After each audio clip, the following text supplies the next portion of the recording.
사기 죄형량 성립 과정 파악이 중요하기에 경제 위기가 지속되면서 많은 분들이 힘든 생활을 하고 있습니다. 조금이라도 나은 미래를 위하여 여러 조건을 검토하고 계시는데요.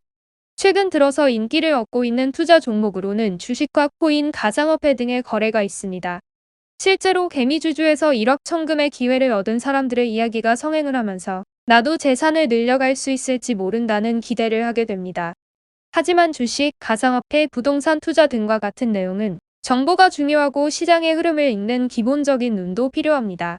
그럼에도 불구하고 도전하시는 이유는 플랫폼이 워낙 잘 만들어져 있고 누구나 쉽게 도전하여 매수, 매도까지 가능하기 때문인데요. 쉽게 도전이 가능하고 많은 사람들이 성공을 꿈꾸는 심리를 악용하는 집안이 늘어남에 따라 사기 죄형량을 알아보는 분들도 많습니다. 돈이라는 것이 인생의 전부는 아니지만 돈이 부족하면 삶이 힘들어지는 것은 사실입니다. 그렇다 보니 많은 이들이 매달릴 수밖에 없고 그에 따라 여러 상황에서 사기 행위가 발생하고 있습니다. 최근에는 가상화폐와 주식을 거래하는 거래소인 것처럼 위장하여 피싱 범죄를 이루는 조직이 늘어나고 있습니다. 이에 따라 투자의 결과를 보기 위하여 접근하였던 이들이 피싱 범죄에 연루가 되어 재산을 모두 잃게 되는 일도 발생합니다. 내가 피해를 입는 것도 문제가 되지만 만약 해당 사건에 가담을 한 행위로 연루되었다면 그것 또한 너무 괴롭고 지치는 일이 된다는 것을 아셔야 합니다.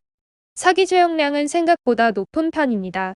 형법을 기준으로 10년 이하의 징역형이 선고되거나 2천만 원 이하의 벌금형이 됩니다. 해당 처벌을 받게 되는 조건은 다음과 같습니다. 타인에게 착오를 일으키고 속이고자 하는 마음이 있어야 합니다. 이것을 기망행위라고 합니다. 이와 함께 상대의 재산을 다해 재산으로 취득하려 하거나 제3자에게 취득할 수 있도록 해준 이력이 있어야 합니다. 위와 같이 취득한 금원을 반환하더라도 본죄의 성립 조건은 충족됩니다. 또한 기망행위는 주관적인 범위에서 결정되는 것이 아니기에 개인의 판단으로만 마무리 지어서는 안 됩니다. 법이 바라보는 시선이 어떠한지를 검토하여야 하고 성립이 된다면 사전 방어를 잘 해주셔야 합니다. 사기 혐의는 보통 채무 관계에서 이루어진다고 생각하지만 부동산 거래, 투자 거래, 피싱 범죄 등 여러 형태에서 이루어지고 있습니다. 피싱의 경우에는 앞서 설명드린 것과 같이 거짓 투자 기관을 만들고 사람을 속이기도 하고 대출 거래를 도와주는 중개업자인 것처럼 접근하여 진행하기도 합니다.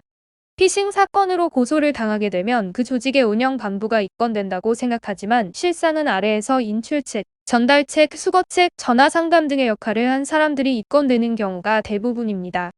사기 죄형량 자체가 낮지 않은 상황이고 초범과 미수범도 처벌을 받기 때문에 피싱 단체 또한 만반의 대비를 취하고 있습니다.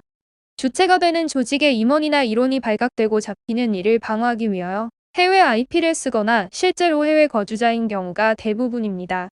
국내에서는 인출과 전달, 수거, 환전, 상담 등을 하는 직원을 채용하여 일을 하기 때문에 아무것도 모르고 일을 하다가 연루되고 피해자가 주장하는 피해의 모든 범위를 내가 갚아주어야 하는 경우도 다수입니다.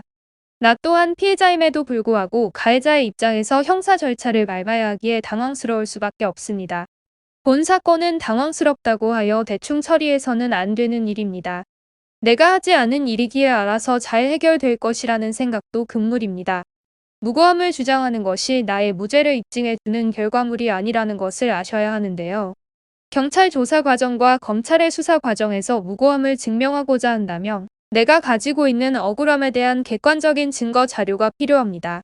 사기 죄형량은 제대로 대처하지 못하면 실형으로 선고될 수밖에 없습니다. 나도 모르고 일을 한 것에 대해서도 진술을 잘못하게 되면 사기 방조의 혐의로 정범의 1/2의 형이 선고될 수 있다는 것을 아셔야 합니다. 경제 범죄나 재산 범죄와 같이 금전을 기반으로 하는 사건은 미필적 고의라는 것이 있습니다. 범행에 대해서 처음에는 몰랐지만 갈수록 무언가 의심이 들었다고 한다면 미필적 고의가 인정되는 것입니다.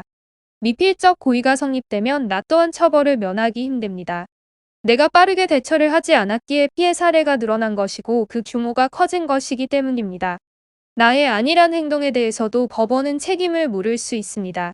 사기 행위는 생각보다 많은 형태에서 불거지고 있고 누구나 다 연루될 수 있는 일이라는 사실을 알고 계셔야 합니다. 조금이라도 나은 미래를 꿈꾸고 나은 결과를 바라보고 있다면 이를 잘 풀어주시는 것이 중요합니다. 홀로 진행하기는 힘든 내용이기에 법률 대리인의 조력이 필요한 일입니다. 사기 죄형량은 내가 처한 위기에 따라서도 추가 혐의가 적용될 수 있음을 아셔야 합니다. 피싱 범죄로 연루가 되었고 전달책, 수거책, 인출책으로 개인 명의의 통장이나 체크카드 등을 대여해 주거나 사용하였다면 금융거래 위반에도 속하게 됩니다.